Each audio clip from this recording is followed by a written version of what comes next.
Today we discuss about the percentage increase. Mathematics 7 is easy explanation.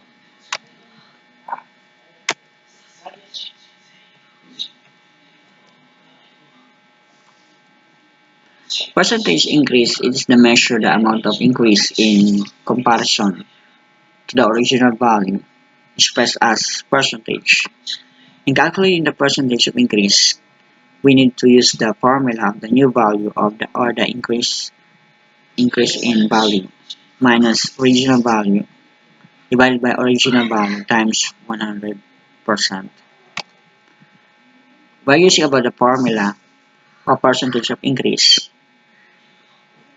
equals increase in value minus original value para makuha natin yung increase niya.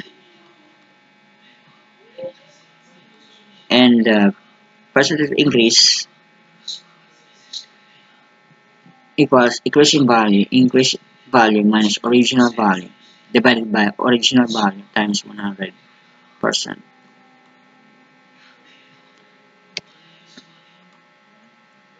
Let's do some example.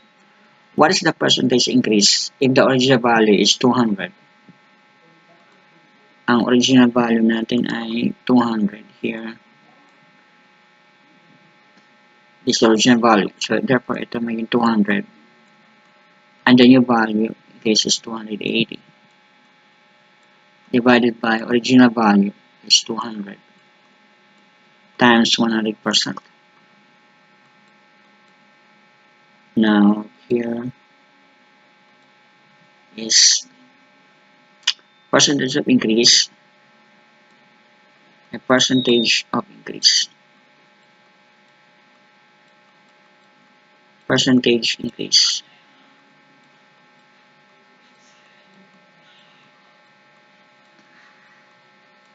Equals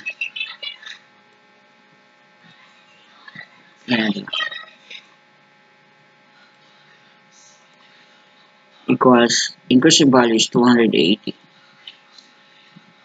minus original value is 200 divided by original value is 200 times 100%.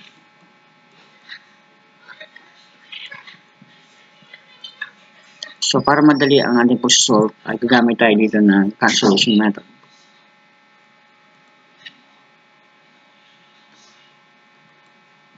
Okay, cancellation.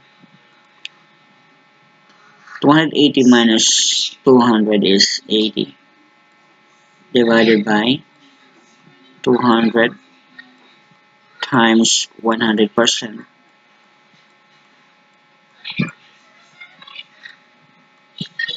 By means of this, pwede natin i-cancel yung numerator at denominator. But so this is 100. Itong 100 na to, we can cancel that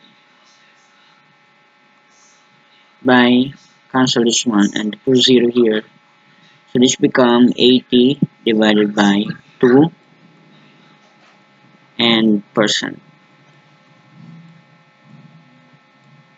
So ang tamang sagot, 80 divided by 2 is 40. The answer is 40%.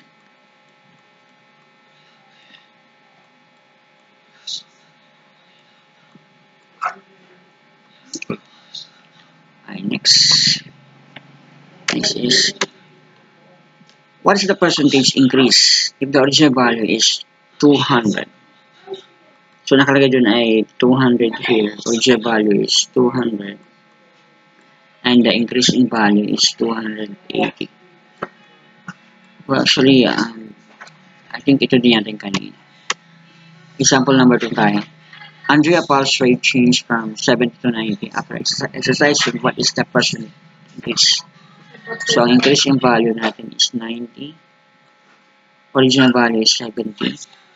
Therefore, original value nasa by 70. Then, times 100%. Equals percentage of increase. Here, copy.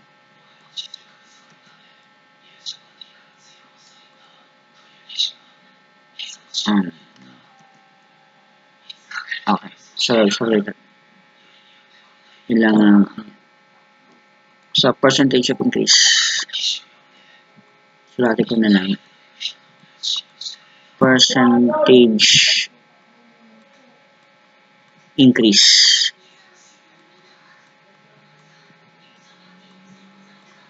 equals increase value.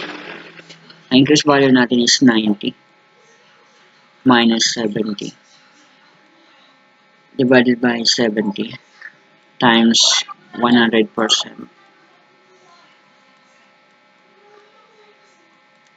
90 minus 70 become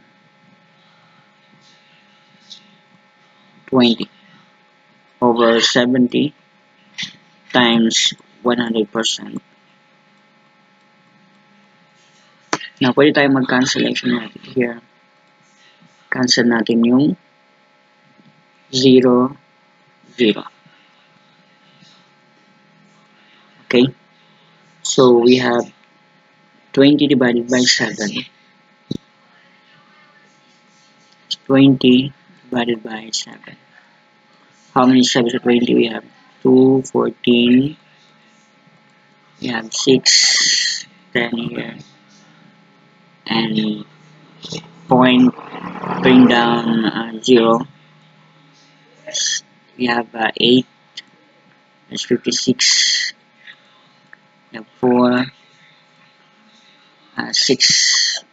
No, 7, 6 is 40. So 5. 5 here.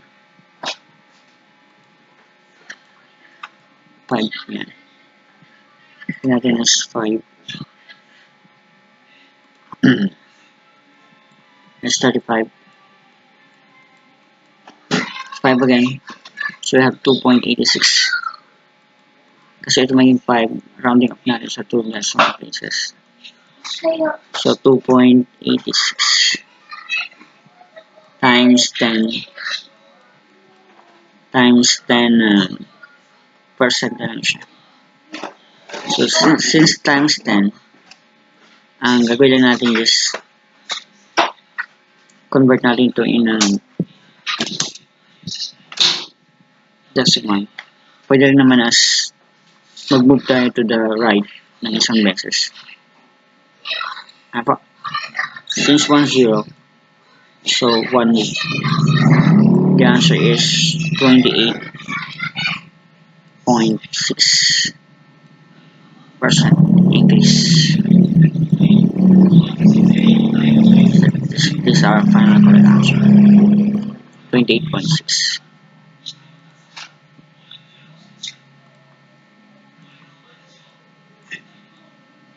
Isin na natin.